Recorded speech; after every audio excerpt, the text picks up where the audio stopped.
delta c is deflection at that point, or summation u is the internal energy and dl is the change in length or change in dimension. तो अगर हम ये हमारी unit quantity थी, तो delta C को calculate करने के लिए हम ये दो टर्म से मेजर नहीं हुई थी। तो अगर हमें किसी पॉइंट के ऊपर डिफ्लेक्शन को मेजर करना हो तो हमें इंटरनल एनर्जी या इंटरनल फोर्स को कैलकुलेट करना होगा और चेंज इन लेंथ को कैलकुलेट करना होगा। और अब देखें कि हमारे पास एक ट्रस है, इस ट्रस में एक लोड अप्लाई हो रहा है और उसके अंडर एक डिफ्लेक्शन प्रोड्यूस होती है। तो let's say change in length delta L I है और जो इंटरनल एनर्जी स्टोर हुई है ड्यू टू यूनिट लोड जहां पे हमने डिफ्लेक्शन को मेजर करना था, दैट इज यू आई।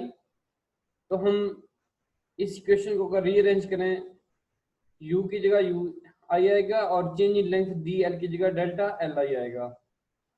तो हमारे पास इक्वेशन जो बनेगी delta U L I summation of you I into delta L I. अब देखिए हमने डेल्टा एल की ये चेंज इन लेंथ की वैल्यू फाइंड करनी है और इस इक्वेशन में पुट करनी है। अब हमारे पास स्ट्रेन की जो इक्वेशन है that is change in length और original length, let us change in length is del L and original length was L. अब ये हमें change in length del L चाहिए।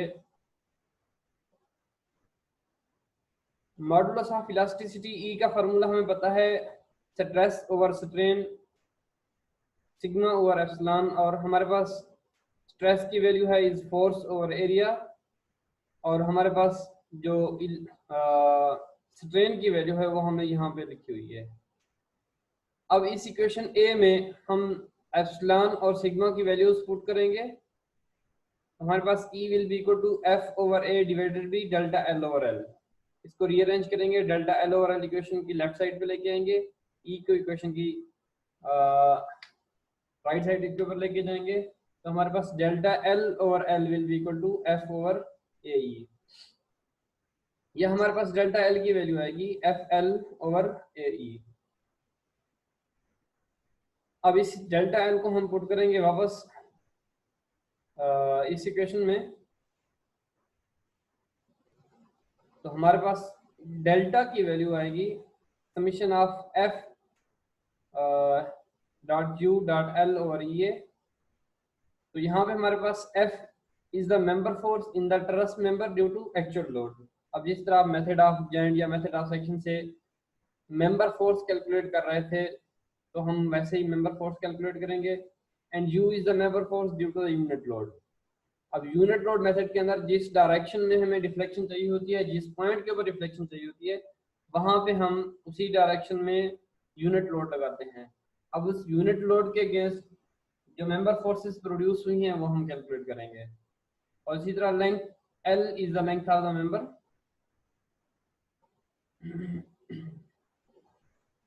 और एप्सिलॉन यहाँ पे इलास्टिक मॉडुलस है और A is the area of the member. तो हमें ये क्वांटिटीज अगर नोन हो तो हम उस पॉइंट के ऊपर हम डेल्टा की वैल्यू या डिफ्लेक्शन की वैल्यू फाइंड आउट कर सकते हैं। अब देखिए एग्जांपल 3.4.1 के अंदर हमने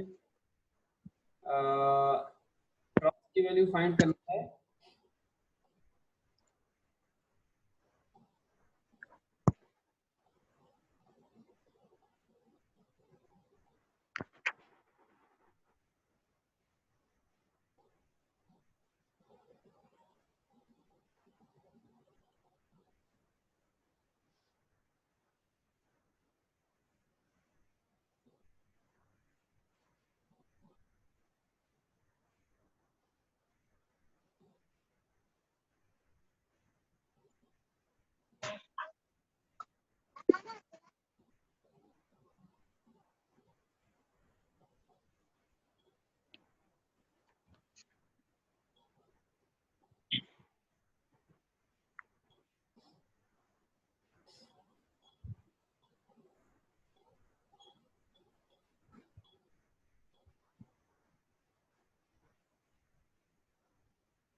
सर जी बात नहीं आ रही। जी मैं अभी बोल नहीं रहा। ठीक है सर।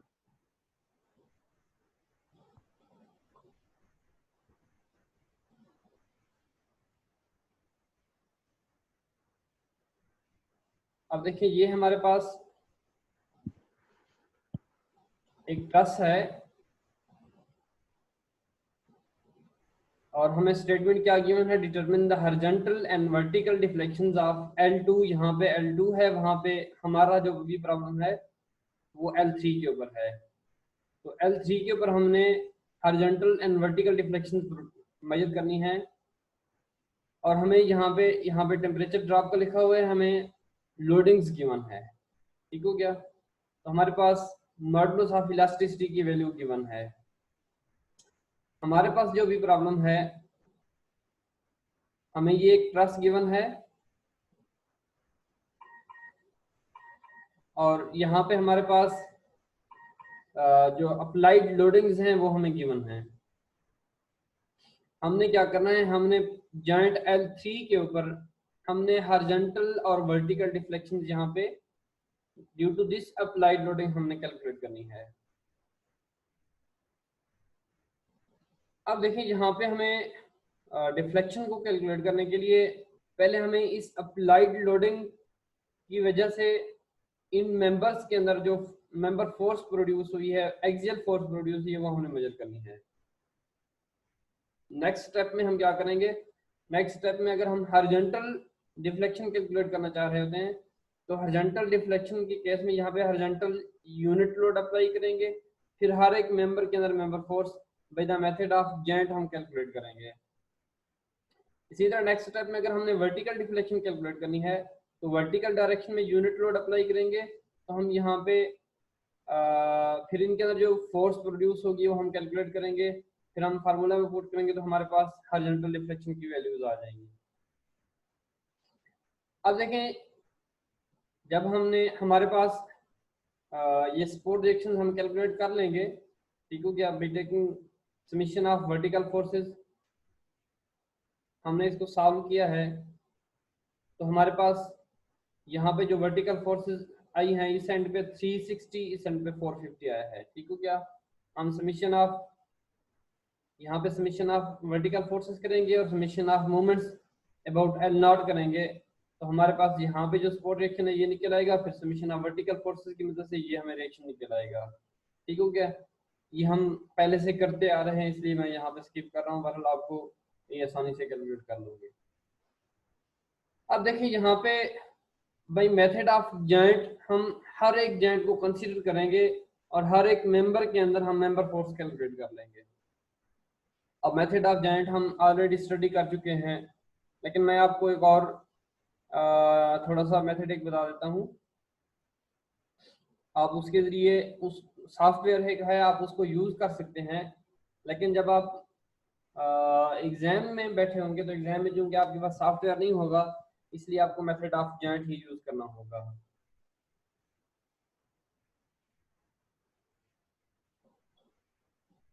हमारे पास ये ट्रस है, हमने इसके हमें स्पैन गिवन है, 4 स्पैन है और एक स्पैन की लेंथ जो है 4.8 मीटर है।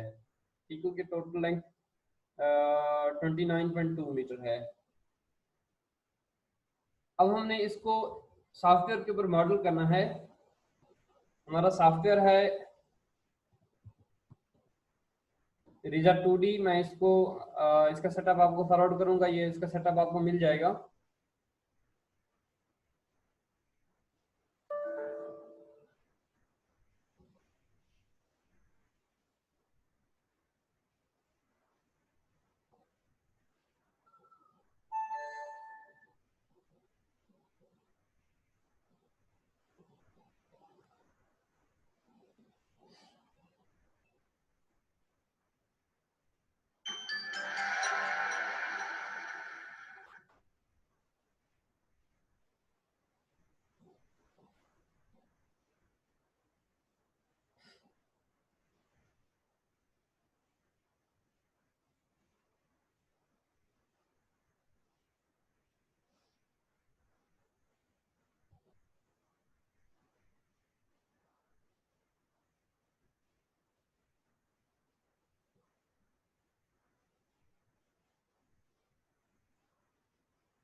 हाँ जी मोहम्मद असगर।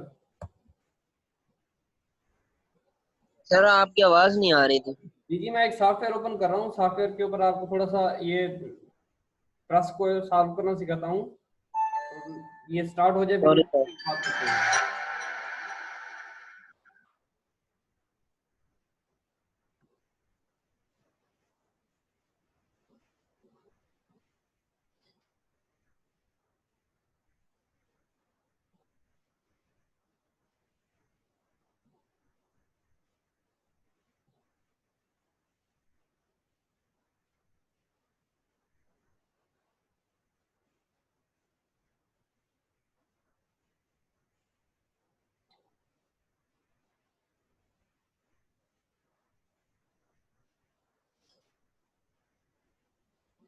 हाँ जी, सॉफ्टवेयर शो हो रहा है आपको?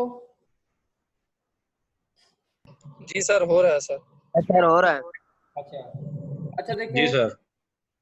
हमारे पास ये ट्रस है। हमने यस सर। ट्रस के अंदर इस अप्लाइड लोडिंग की वजह से मेंबर फोर्सेस कैलकुलेट करनी है। जिस तरह आप पहले मेथड ऑफ जॉइंट यूज कर रहे होते थे या मेथड ऑफ सेक्शन यूज कर रहे होते थे, अभी यहाँ पे हम टाइम को जरा सेव करने के लिए हम सॉफ्टवेयर को यूज कर रहे हैं।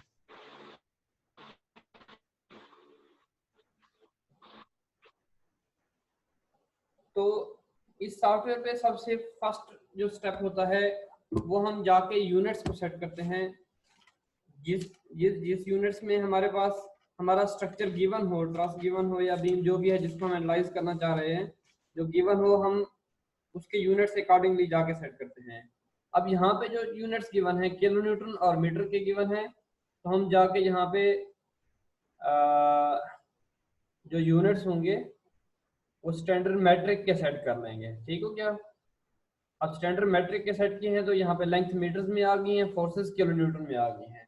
तो हमारे पास भी बिल्कुल इसी तरह ही है। हम इसको ओके कर देंगे तो हमारे यूनिट सेट हो गए हैं। अब नेक्स्ट स्टेप हमारा, यहाँ पे हम जब सॉफ्टवेयर पे काम कर रहे होते हैं तो हम इन ग्रिड लाइन के ऊपर हम काम कर रहे होते हैं। इस ग्रिड लाइन के ऊपर कहीं जाके हम कोई काम नहीं कर सकते। इसलिए अगर हम चाहते हैं कि हम अपने इस ट्रस को मॉडल करें तो हम जो ग्रिड की डायमेंशंस रखेंगे हम इसी के मुताबिक रखेंगे। अब देखिए वर्टिकल में जो ग्रिड की डायमेंशन आ रही है 6.4 मीटर है, तो यहाँ पे जो वर्टिकल हम उसकी डायमेंशन रखेंगे 6.4 मीटर रखेंगे। और हॉरिजॉन्टल जो आ रही है देखिए वो 4 है और एक की जो लेंथ है वो 4.8 मीटर है। तो हम अकॉर्डिंगली 4 सेक्शंस बनाएंगे और एक की लेंथ 4.8 मीटर होगी। अब हम जाएंगे मॉडिफाई में जाके हम ग्रिड को मॉडिफाई करेंगे। अब ग्रिड में यहाँ पे एक्स एक्सिस में हम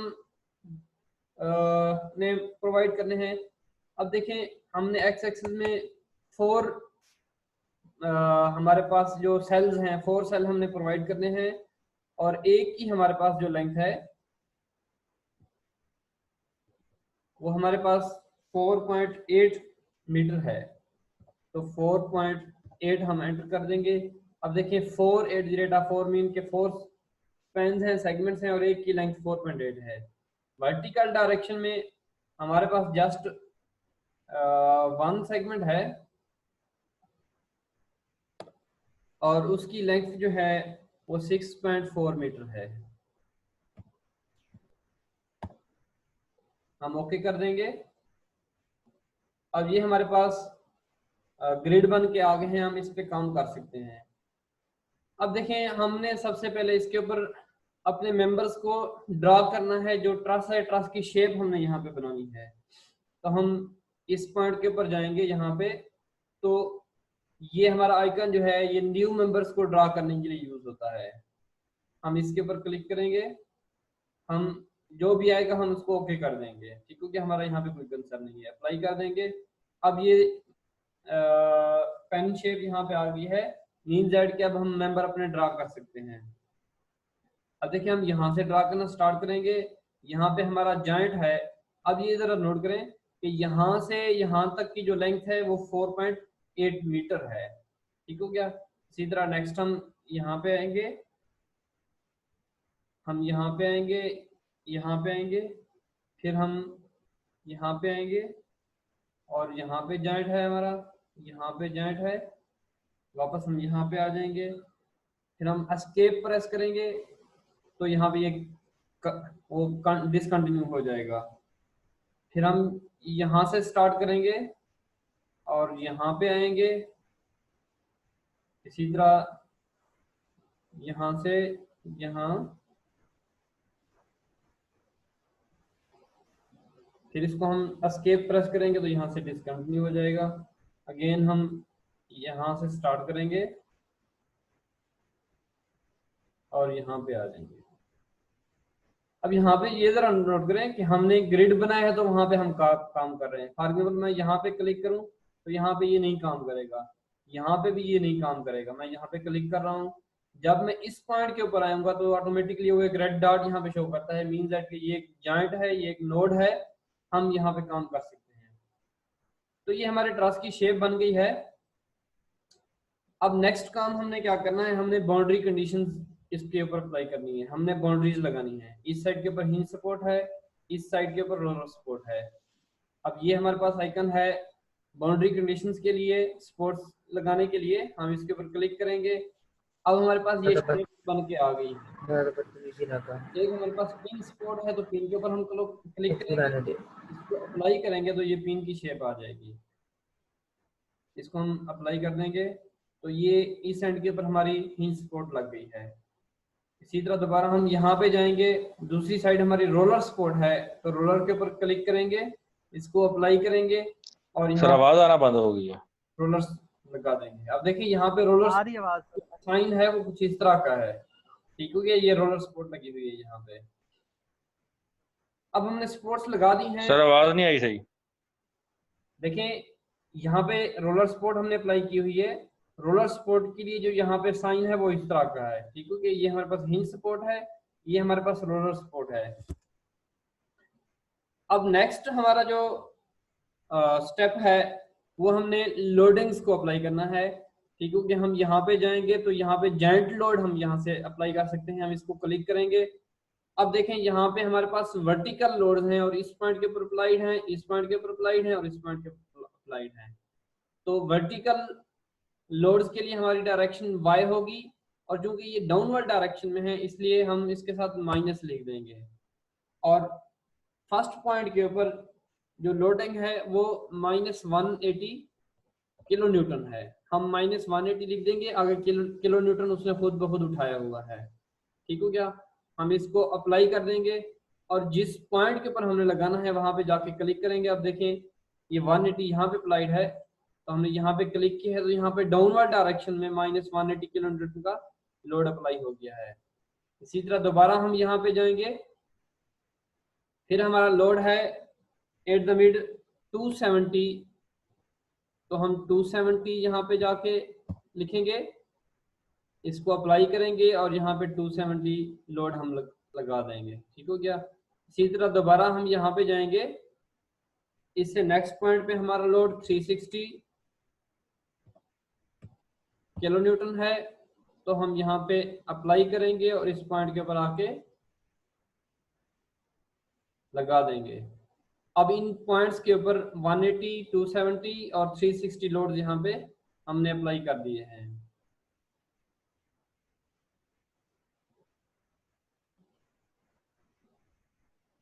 अब देखें, अब हम इसको सॉल्व करने के लिए तैयार हैं, हम इसको एनालाइज कर सकते हैं, लेकिन एक छोटा सा स्टेप यहाँ पे रहता है।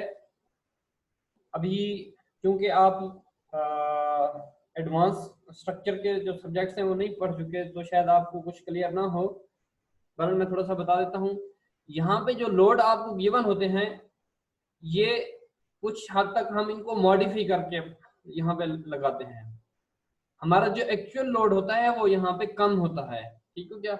हम उसको ज्यादा इसलिए करते हैं कि ताकि हमारा जो स्ट्रक्चर हो वो सेफ लोड के ऊपर है। फॉर एग्जाम्पल आप एक ब्रिज अब अगर डिजाइन कर रहे हैं, ट्रस एक डिजाइन कर रहे हैं, जितना लोड आप वहां पे लगाते हैं अगर उतना ही रख के आप उसको डिजाइन करेंगे तो अगर किसी दिन उससे ज्यादा लोड आया तो वो फेल हो जाएगा। ठीक है, क्योंकि चांसेस होते हैं हम ओवरलोडिंग करते हैं, हम ज्यादा लोड अप्लाई करते हैं, इसलिए फॉर एग्जाम्पल यहाँ पे लोड 100 का था तो हमने 180 लगा दिया है। यहाँ पे लोड 270 का 200 का था तो हमने 270 लगा दिया है। इसी तरह यहाँ पे अगर 300 का था तो हमने 360 अप्लाई कर दिया है। एक्चुअल लोड जो अप्लाई होते हैं उनको हम सर्विस लोड कहते हैं। हम जब उनको इंक्रीज करके लगाते हैं तो हम उनको फैक्टर लोड कहते हैं। ये एक फैक्टर के साथ इंक्रीज्ड हैं, तो इट मींस दैट कि ये हमारे जो लोड हैं यहाँ पे फैक्टर लोड हैं। हाँ जी फैजान। सर ये फैक्टर ऑफ सेफ्टी के लिए होता है ये, यानी कि फैक्टर ऑफ सेफ्टी के सर ये लिए कितने टाइम्स लगाते हैं? जिस तरह आप 100 कह रहे हैं, 100 का 180 कह रहे हैं, तो ये तो 2 टाइम्स से भी कम हो गया। ये मुख्तलिफ तो होता ये है। 3 टाइम्स तक नहीं लगाते सर ये? नहीं, ये मुख्तलिफ होता है। ये हमारे पास दो तरह के लोड होते हैं, एक डेड लोड होता है, एक लाइव लोड होता है। ठीक हो क्या? जी सर। तो डेड लोड आप लाइव लोड आपने पढ़ा होगा। अब डेड लोड के लिए वो फैक्टर 1.2 होता है, अब लाइव लोड के लिए फैक्टर 1.6 होता है। ठीक हो क्या? मीन्स दैट के डेड ओके लोड सर। के लिए हम उसको 20% इंक्रीज करते हैं और लाइव लोड के लिए 60% हम इंक्रीज करते हैं। फिर उस डेड लोड और लाइव लोड को हम देते हैं। ठीक हो गया सर जी। अच्छा, अब देखें यहाँ पे जो लोड है, ठीक हो क्या, वो ऑलरेडी फैक्टर्ड हैं। इसीलिए हमें सॉफ्टवेयर को बताना होगा कि आपने कोई फैक्टर नहीं लगाना, हमने फैक्टर ऑलरेडी लगा दिया है। ठीक हो क्या? तो इसके लिए हम यहाँ पे लोड कॉम्बिनेशन पे जाएंगे, इसके ऊपर हम जाके ऐसे क्लिक करेंगे तो ये एक सिंगल रो बन जाएगी। अब देखें जिस फैक्टर की आप बात कर रहे हैं वो फैक्टर हमने यहाँ पे लिखना है। और अब देखें यहाँ पे कॉम्बिनेशन होते हैं कि मुख्तलिफ लोड एक स्ट्रक्चर के ऊपर अप्लाई हो सकते हैं। फॉर एग्जाम्पल कभी आंधी चल रही होती है तो आंधी का एक लोड का कॉम्बिनेशन है, कभी तेज बारिश होती है तो बारिश की वजह से पानी खड़ा हो जाता है छत के ऊपर। फॉर एग्जाम्पल एक बड़ी सी छत है, बड़ा प्लाजा है, तो वो एक रेन लोड है। इसी तरह कभी जल्जला आ जाता है तो जल्जले का लोड है। तो हम मुख्तलिफ उसके कॉम्बिनेशन बनाते हैं कि इसके ऊपर कौन कौन से अप्लाई हो सकते हैं, लेकिन यहाँ पे हमारा कंसर्न नहीं है, हमें एक सिंगल लोड गिवन है, हमने वही यूज करना है। इसलिए हमारा फैक्टर भी 1 रहेगा, सॉरी कॉम्बिनेशन भी 1 रहेगा, और कोई फैक्टर हमने नहीं लगाना, फैक्टर भी 1 रहेगा। ठीक हो क्या? हम 1 यहाँ पे लिख के इसको कैंसिल कर देंगे तो ये सेव हो जाएगा। ठीक हो क्या? आप देखें यहाँ पे इसको लिख करेंगे तो उसने ऑटोमेटिकली यहाँ पे 1 का सेव कर लिया है। अब हमारा ये ट्रस एनालिसिस के लिए रेडी है। हम इक्वल के साइन के ऊपर जाएंगे तो perform analysis and design calculation हम यहाँ पे जाएंगे, हम इसको क्लिक करेंगे तो ये अब पूछ रहा है कॉम्बिनेशन 1 होगा, हम इसको ओके कर देंगे, हम इसको सॉल्व करेंगे। अब देखिए कुछ टाइम इसने लगा के अब इसने हमें एनालाइज कर दिया है। ठीक हो गया? अब अगर हम इसके रिजल्ट देखना चाहें तो हम रिजल्ट के लिए हमारे पास ये टेबल भी है, हम इस टेबल को भी यूज कर सकते हैं। इसके अंदर भी यहाँ पे देखें जनरल रिएक्शन पे जाएं तो ये रिएक्शन हमें शोन है यहाँ पे। ठीक हो गया? 360 450। और इसी तरह हम डिफ्लेक्शंस पे जाएं तो डिफ्लेक्शन भी हम यहाँ पे देख सकते हैं। यहाँ पे डायरेक्ट हमें डिफ्लेक्शन आ रही है। अच्छा, हम देखें आगे हम मैनुअल्स भी कैलकुलेट करके जाएंगे। अब N4 के ऊपर अगर आप डिफ्लेक्शन देखें तो यहाँ पे X में 11 है, Y में 30 है।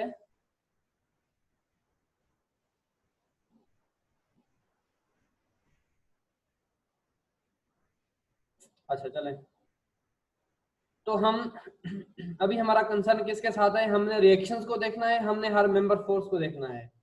हम यहाँ पे जाएंगे इस साइन के ऊपर तो हम पुलाट करके देख सकते हैं कि इनकी रिएक्शंस क्या हैं। फॉर एग्जांपल अगर हम रिएक्शंस को शो करना चाहें एक्स डायरेक्शन में, वाई डायरेक्शन में, मूवमेंट चूंकि ट्रस है यहाँ पे मूवमेंट नहीं होगा, लेकिन अगर बीम हो तो वहाँ पे मूवमेंट को हम प्लॉट कर सकते हैं, उनका मैग्नीट्यूड भी हम देख सकते हैं। इसको ओके करेंगे तो देखें अब इस साइड के ऊपर 450 का रिएक्शन है, इस साइड के ऊपर 360 का रिएक्शन है। यही चीज अगर हम वहां पे जाके देखेंगे तो यहाँ पे हमारे पास 360 का है और यहाँ पे 450 का सपोर्ट रिएक्शन है। अब हमारा कंसर्न किसके साथ था, हमने हर एक मेंबर के अंदर फोर्स को कैलकुलेट करना है। हम दोबारा यहाँ पे जाएंगे। अब देखिए ये मुख्तलिफ ऑप्शन हमें पूछ रहा है कि कौन कौन सी चीजें आपने देखनी है। हम मेंबर्स के ऊपर आएंगे। ठीक हो क्या? मेंबर्स के ऊपर हमने एक्सियल फोर्स का, क्योंकि ये इसके अंदर एक्सियल फोर्स होती है, तो एक्सियल फोर्स का हमने डायग्राम देखना है, उसका मैग्नीट्यूड हमने देखना है। ठीक हो गया। हम जॉइंट्स के ऊपर जाएंगे तो हम इनको खत्म कर देते हैं। हमने क्या करना है, हमने मेंबर्स के अंदर एक्सियल फोर्स का डायग्राम देखना है और उसका मैग्नीट्यूड देखना है। हम इसको ओके करेंगे। अब देखिए हर एक जॉइंट के अंदर उसने हमें मेंबर फोर्स बता दी है। ये एक जीरो फोर्स मेंबर है, इसके अंदर -279 है, -279 है, यहाँ पे 337 है, यहाँ पे 336 है। इसी तरह यहाँ पे 404 गिवन है, 404.8 गिवन है,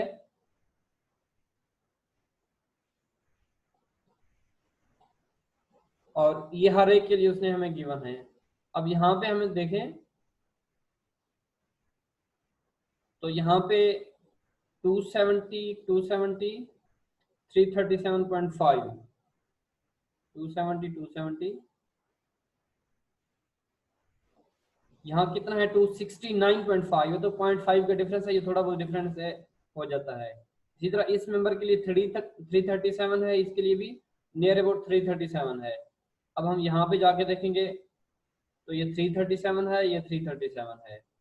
अब इस मेंबर के लिए 562 है, तो ये आप यहाँ पे जाके देखेंगे, आप जरा ये नोड के ऊपर आ रहा है, मैं नोड को ऑफ कर रहा हूँ।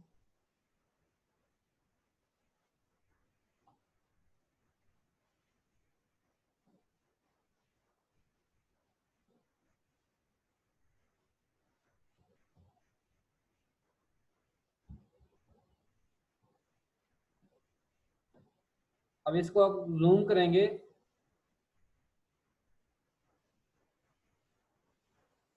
तो ये 5112 आई थिंक यहाँ पे लिखा हुआ है। ठीक हो क्या। अब टेबल्स में भी जाके ये मेंबर फोर्सेस देख सकते हैं। तो टेबल में अगर जाएंगे तो आपको यहाँ पे 561 यहाँ पे गिवन है। ठीक हो गया। तो ये 561 के करीब यहाँ पे होगा। यहाँ पे हमारे पास कितना है 562 है। इसी तरह इसके अंदर 0 है। अगर हम इसके अंदर देखना चाहें तो 225 है, और यहाँ पे देखें तो ये इसके लिए यहाँ पे आप यहाँ पे जाके देखें तो ये 225 लिखा होगा। ठीक हो क्या। ये मेंबर फोर्सेस के ऊपर जाएंगे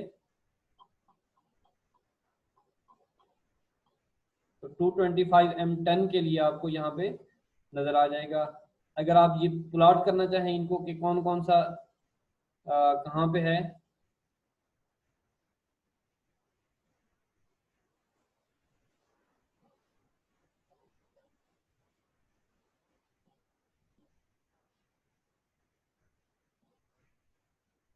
तो ये सॉरी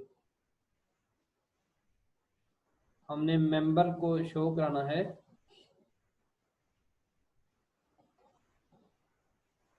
तो M10 यहाँ पे। ठीक हो गया। M10 के अंदर मेंबर फोर्स वो कितनी बता रहा है, M10 के अंदर मेंबर फोर्स बता रहा है वो मेंबर 10 के अंदर फोर्स जो है 225 है। ठीक हो गया। तो इसी तरह यहाँ पे भी उसने जो मेंबर 10 के अंदर फोर्स रखी हुई है 225 है। ठीक हो गया। लेकिन यहाँ पे ये चीज देखें, ये एक और यहाँ पे इशू करता है।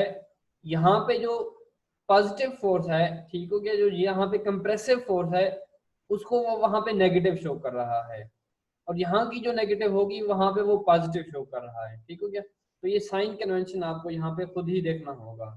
ठीक हो गया। तो बहरहाल हम इन एक्चुअल लोड के अगेंस्ट हम हर एक मेंबर के अंदर फोर्स कैलकुलेट कर लेंगे, और हम एक टेबल में जाके इसकी वैल्यूज पुट कर देंगे।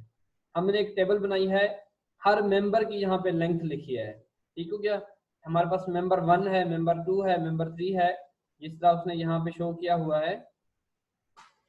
ये हमारे पास 1 है, ये 2 है, ये 3 है, ये 4 है। तो हर मेंबर की लेंथ हम लिखेंगे। ये ज्योमेट्री है, ज्योमेट्री को हम सॉल्व करके हर एक मेंबर की लेंथ कैलकुलेट कर सकते हैं। ठीक हो गया। ट्राइंगल्स को सॉल्व करेंगे तो हर एक मेंबर की लेंथ आ जाएगी।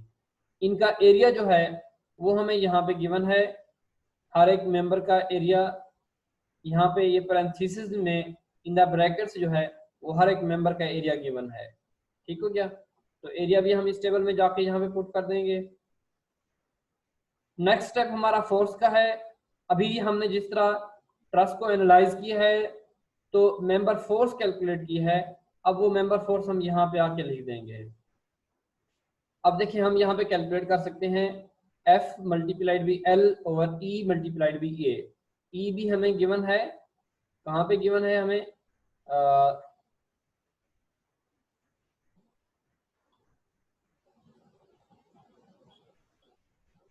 E की वैल्यू से हमें यहाँ पे दी है, ठीक हो क्या। तो हम यहाँ पे इस टेबल के अंदर F multiplied by L over E A calculate कर सकते हैं। अब हमारा यहाँ पे जो नेक्स्ट स्टेप है,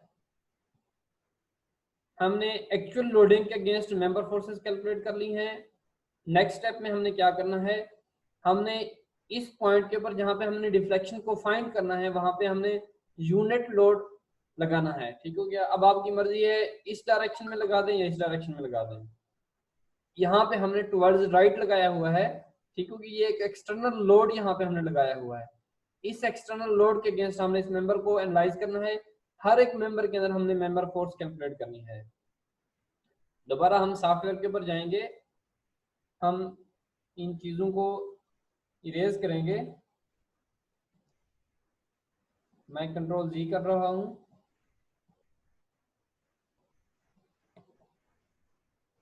तो अब इसी टास्क के ऊपर या आप इसको, अगर आपको ये समझना है मैंने कंट्रोल जी करके वो फोर्सेस जो लगाई थी वो खत्म की हैं, ठीक हो क्या, या आप उसको नए सिरे से भी बना सकते हैं। अब जाके दोबारा फोर्सेस हमने लगानी है। अब हमारी फोर्स हॉरिजॉन्टल डायरेक्शन में है और उसका मैग्नीट्यूड माइनस नहीं, अब टुवर्ड्स राइट लगा रहे हैं तो +1 होगा, ठीक हो गया। हम इसको अप्लाई करेंगे। अब इस पॉइंट के हमने 1 की फोर्स लगानी है तो यहाँ पे जाके हम क्लिक कर देंगे। अब देखिए यहाँ पे 1 किलो न्यूटन की लोड टुवर्ड्स राइट हमने लगा दी है, ठीक हो गया। अब इसको एनालाइज करेंगे। इसके लिए हमारे पास जो मेंबर फोर्सेज आएंगी, हम लोड कॉम्बिनेशन यहाँ पे देंगे। तो लोड कॉम्बिनेशन ये हमने 1 लिख देना है।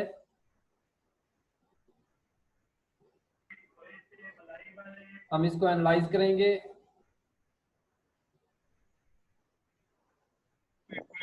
अब ये एनालाइज हो गया है। अगेन हमने मेंबर फोर्सेस कैलकुलेट करनी है। अब हर एक मेंबर के अंदर उसने फोर्स हमें दी हुई है, ठीक हो क्या। ये 0.99 है, ये 0.0 है। अब यहाँ पे एक चीज आप जरा नोट करें, यहाँ पे उसने M1 के अगेंस्ट 5 कैलकुलेशंस दी हुई हैं, ठीक हो क्या। ये इसलिए है कि उसने हर एक पॉइंट को फिर फर्दर 5 हिस्सों में कट कर दिया है, ठीक हो क्या। फॉर एग्जांपल ये M1 था हमारे पास, ये M1 है, ठीक हो गया। तो M1 के उसने फिर फर्दर 5 सेक्शन कर लिए हैं। हर एक सेक्शन के ऊपर उसने वैल्यू बताई है। लेकिन चूंकि ये ट्रस है, ट्रस के अंदर एक्सियल फोर्स है, हर पॉइंट के ऊपर कांस्टेंट रहेगी, इसलिए इसकी वैल्यू 1 ही होगी, ठीक हो गया। आपने जस्ट पहले वाली वैल्यू रीड करनी है। तो अगर हम इसको शो कराना चाहें तो हम इसको शो भी करा सकते हैं। मेंबर्स के अंदर जाएंगे, हम एक्सियल फोर्स का डायग्राम प्लॉट करना चाहते हैं, उसको ओके करेंगे। तो हमारे पास देखें बाकी सारे मेंबर 0-0 आ रहे हैं, जस्ट इनके अंदर 1-1 की फोर्स है, ठीक हो गया। ये जिनको अंदर शो किया है यही चीज हमें यहाँ पे भी शोन है मेंबर फोर्सेस के अंदर, मेंबर फोर्सेस की टेबल के अंदर, ठीक हो गया। फर्स्ट 3 में वैल्यूज हैं, बाकी सारे के सारे 0 हैं, ठीक हो गया। ये 0.0010 के इक्वल है, इसकी कोई वैल्यू नहीं है, ये सारे 0 हैं। तो यहाँ पे भी हम जाके देखेंगे उसने यूनिट लोड लगाया है टुवर्ड्स राइट और हर मेंबर के अंदर फोर्स 0 है। ये जस्ट इनके अंदर जो फोर्स थी वो 1 की थी, ठीक हो गया। तो अब ये हमारे पास U वैल्यूज हैं, इंटरनल फोर्सेस हैं, ठीक हो गया। फॉर डेल्टा H जब हम हॉरिजॉन्टल डायरेक्शन में इस पॉइंट की डिफ्लेक्शन को कैलकुलेट करेंगे, ठीक हो गया। तो हम अब ये वैल्यूज हम जाके यहाँ पे पुट कर देंगे। तो U for delta H at L3, तो जस्ट इन मेंबर्स के केस में, ठीक हो गया, वैल्यूज 1-1 है, बाकी सबकी 0-0 है। ये यहाँ पे टेबल जरा देखें, हमारे सॉफ्टवेयर के और इस टेबल के मेंबर जो हैं वो नाम उनके आगे पीछे हैं, ठीक हो गया। हमारा मेंबर 1 यहाँ पे जो है वो ये है मेंबर 1, ठीक हो क्या। लेकिन सॉफ्टवेयर ने इस मेंबर 1 को नेम दिया हुआ है, ठीक हो क्या। तो आपकी मर्जी है, आप सॉफ्टवेयर के मुताबिक लेके चलें तो ज्यादा इजी रहेगा। तो बहरहाल ये हमने ये वैल्यू कैलकुलेट कर ली है। फिर नेक्स्ट स्टेप हमने क्या करना है, अब हमने यहाँ पे वर्टिकल लोड लगाना है और हमने वर्टिकल डिफ्लेक्शन कैलकुलेट करनी है। तो दोबारा हम सॉफ्टवेयर के ऊपर जाएंगे। अच्छा, टाइम एंड होने वाला है, मैं इसको एंड करके दोबारा स्टार्ट कर रहा हूँ। Okay sir.